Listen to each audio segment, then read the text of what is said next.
শীতকাল কিন্তু আসবে আসবে বলেই চলেই আসলো। এই শীতে হাঁস না খেলে হয়? আসসালামু আলাইকুম, কেমন আছেন সবাই? আশা করি সবাই অনেক অনেক আর ভালো আছেন। আলহামদুলিল্লাহ আমরাও অনেক ভালো আছি। প্রতিদিনের মতো আরেকটা ডেইলি ব্লগ নিয়ে চলে আসলাম।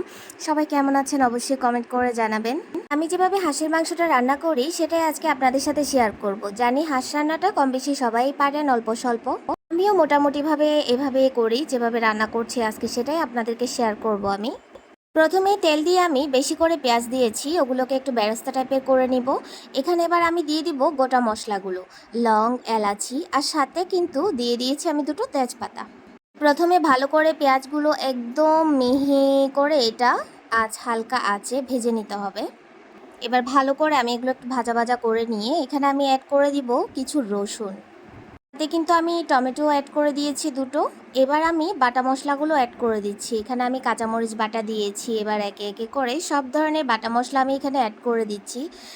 যারা আসলে হাঁস রান্না করেছেন তারা তো জানেনই, আর যারা জানেন না তাদের জন্যই বলছি।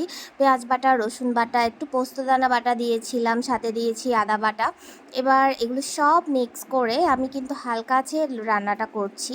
এখানে আমি দিয়ে দিলাম একটু স্পেশাল মশলা, সাথে অ্যাড করে দিলাম হলুদের গুঁড়া, ধনিয়ার গুঁড়া।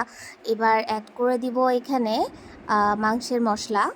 আমি কিন্তু মেজবানি মাংসের মশলাটাই সবসময় ইউজ করি। গরুর মাংস, মুরগির মাংস বা হাঁসের মাংস যাই রান্না করি না কেন, মাংসে কিন্তু আমি সেই মেজবানি মাংসের মশলাটাই ইউজ করি।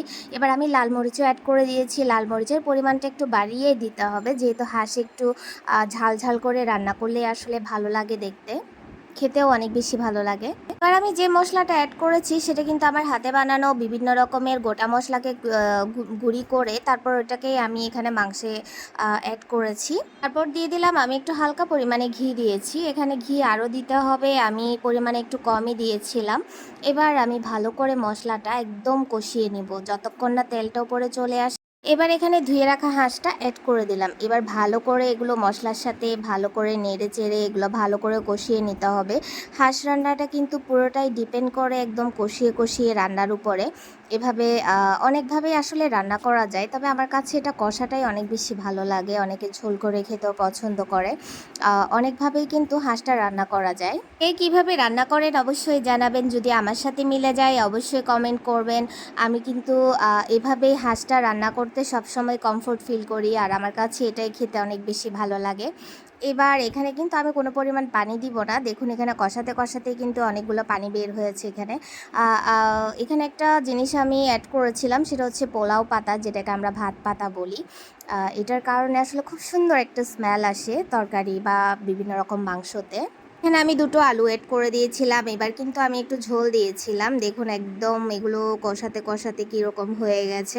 মাংসটা একদম সিদ্ধ হয়ে গেছিলো, পরে আমি বেরেস্তা করে দিয়েছি। আজকে ভিডিওটা এতটুকুই, ধন্যবাদ।